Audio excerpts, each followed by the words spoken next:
Hello and welcome back to Megajordinary. Today I'm going to be doing a video about Mother Teresa. Now, I just want to put a little disclaimer in before I begin.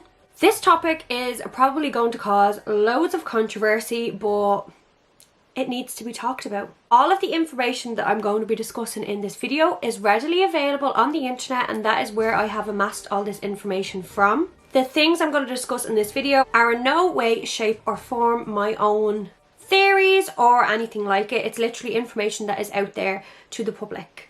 And I have just compiled it all into one video for entertainment purposes and educational purposes. But now that I have that disclaimer out of the way, let's get right into it. Was Mother Teresa really a saint? That is going to be the topic of discussion for this video. You can form your own view at the end of this video and let me know in the comments your thoughts. Mother Teresa was a Roman Catholic nun who was ordained, canonized a saint by the Catholic Church in 2016 for her charitable and selfless work. She actually was also a Nobel Peace Prize winner. She won a Nobel Peace Prize in 1979 for devoting her life to serving the poor and spending many of her years in Calcutta, India, in her religious congregation that she founded called the Missionaries of Charity. Mother Teresa was born in Skopje in the Republic of Macedonia in 1910. She was actually born Agnes Gonja Boyagiu, and at a young age she claims that she realised that she wanted to serve God and become a nun. Mother Teresa actually came to Ireland and went to the Loreto Abbey Convent in Rathfarnham for 6 weeks to learn English and practice alongside the nuns there and pick up, learn things from them. She was 18 at the time that she came to Ireland, and after this, when she finished up in Dublin, she went to India. And when she was in India, she initially started working as a teacher, but when she seen the poor population and witnessed all the poverty that was in Calcutta, she said that it made a deep impact on her, and then it led her to ultimately form the Missionaries of Charity. Now, Teresa took her formal religious vows in 1931. And this is where she chose her name, Saint Thérèse Lisieux. Now, when I was growing up, and I'm sure a lot of people, especially in the Roman Catholic Church, we were all told and led to believe that Mother Teresa was this magnificent, earth angel basically, that devoted her life to the poor, that was selfless, that just basically served her life for others, helping others. After opening her charity in the Missionary of Charity in India, in Calcutta, she then went on to have 760 missionaries in 139 countries, with 244 of these homes being in India. This is all as of 2020. And the mission of these missionaries, in the words of Mother Teresa, to care for the hungry, the naked, the homeless, the crippled, the blind, the lepers, all these people who feel unwanted, unloved, uncared for throughout society, people that have become a burden to society and are shunned by everyone. Now, obviously, because Mother Teresa was painted out to be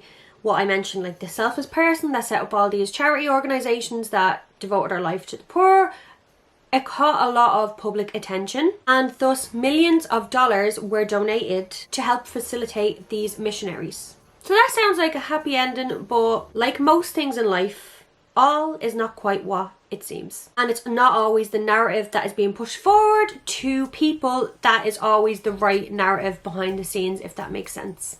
So I'm going to talk about some of the controversies and claims about Mother Teresa.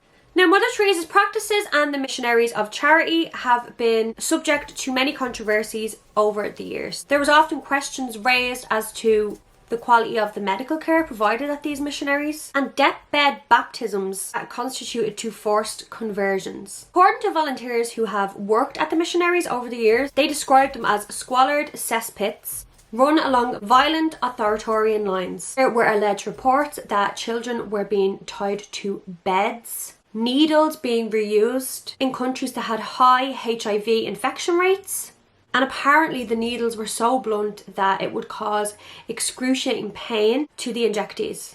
A British medical journalist called Robin Fox visited the home of dying destitutes, now known as Caligat, the Home of the Pure Heart. It was a hospice for the sick in Calcutta. He visited here in 1994 and he said that the nuns and volunteers had basically little to no knowledge or medical experience, and they had to make medical decisions about the patients because there were literally no doctors there. Like, there was a big shortage of doctors in the hospice.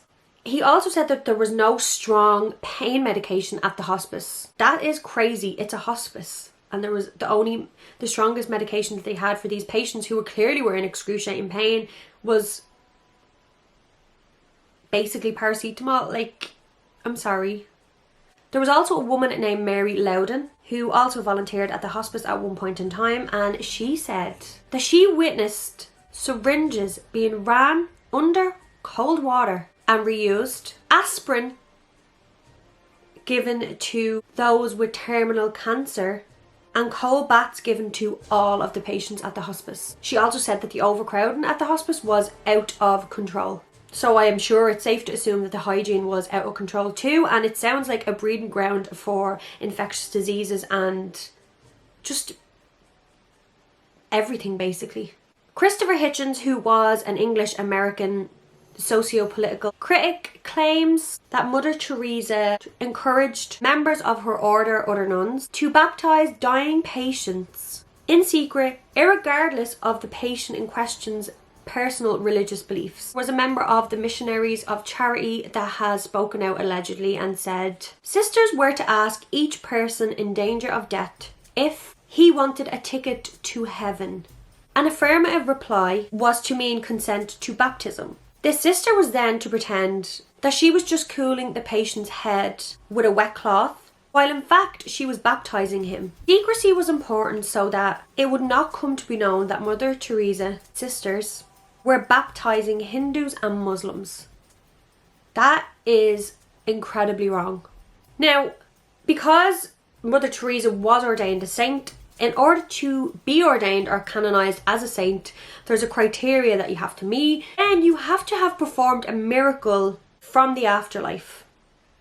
And so, Mother Teresa allegedly performed 2 miracles from the afterlife.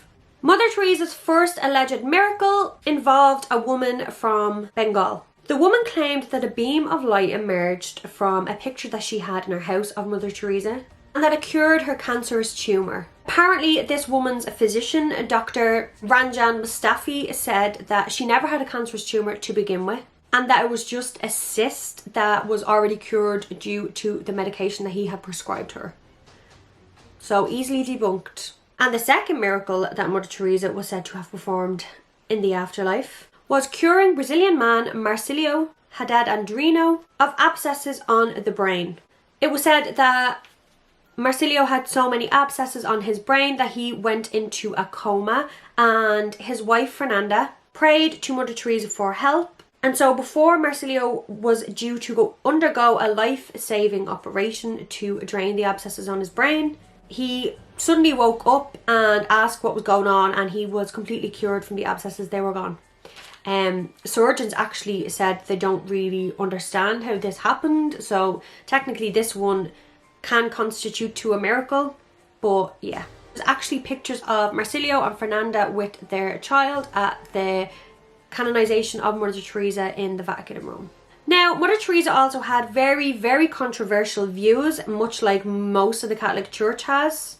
She publicly denounced contraception, and she publicly done this in areas of the world that were poor. She basically inadvertently encouraged the poor to continue having children, and so pushing them further and further down the line of poverty, basically.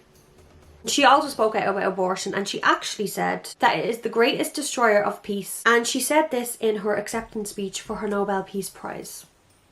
She was also against divorce. In 1997 in Ireland, we were having a divorce referendum, and Mother Teresa actually wrote a letter addressing the nation of Ireland telling them to vote against the divorce referendum. She said children of divorce would be spiritually poor, and that divorce breaks, destroys and causes terrible temptations, and that divorce is one of the biggest killers of family, love and unity. Mother Teresa also had very controversial relationships with very controversial public figures. She very publicly supported Licio Gelli, an Italian financier, a man who was said to be head of the Propaganda Masonic Lodge, an organisation that allegedly was said to have been implicated in a series of murders and allegedly high-profile corruption cases in Italy. Licio was nominated for a Nobel Peace Prize in Literature. I'm not quite sure how that would happen, but Mother Teresa publicly supported him. Mother Teresa also accepted, now this one's mad, I think this one's mad, she also accepted money from Robert Maxwell. And let me tell you who Robert Maxwell is. Robert Maxwell is Ghislaine Maxwell's father. Robert Maxwell embezzled £450 million from his employees' pension fund. Now, we don't know whether Mother Teresa knew about this at the time that she accepted the donations, but the Indian Prime Minister, Indira Gandhi, suspended civil liberties in India in 1975, and this was known as the emergency in India. Basically, it was a state of disaster. So when this was all happening in 1975, Mother Teresa spoke out in favour of this civil liberties suspension, and she said that people are happier, there are more jobs, and there are no strikes.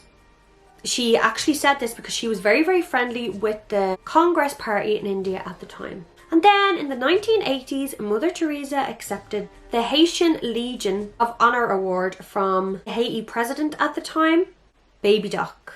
Now, under Baby Doc's presidency, Human Rights Watch claimed that thousands of Haitians were killed and tortured, and that Baby Doc stole money from the Haitian economy to fund his lavish lifestyle. So an extremely, extremely corrupt man. And Mother Teresa, well, she's meant to be the people's person. She's meant to be, you know, all for human rights, when he was literally, basically he was committing crimes against humanity. And Mother Teresa was just like turning a blind eye to it. Crazy.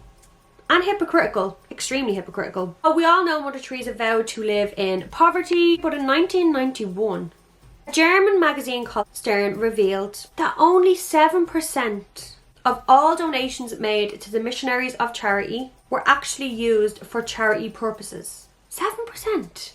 The rest is believed to have been kept in secret bank accounts.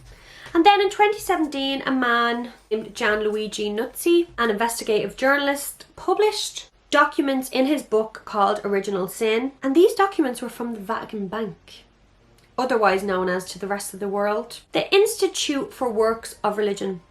These documents revealed a lot. They revealed that there were funds held in the Vatican Bank in Mother Teresa's name on behalf of her charity, and the funds amassed to billions. Billions! So that's weird.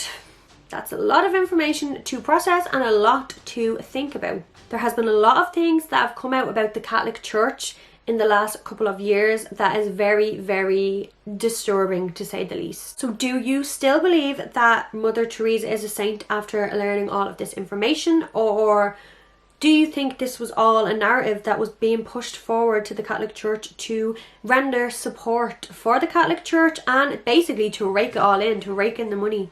I would love to know your thoughts in the comment section down below. That is it for today. Please don't forget to like this video, comment down below, subscribe to the channel and hit the notification bell so you can be notified when we drop a new video, which is every week. In the next coming months, we are going to up that to 2 videos a week.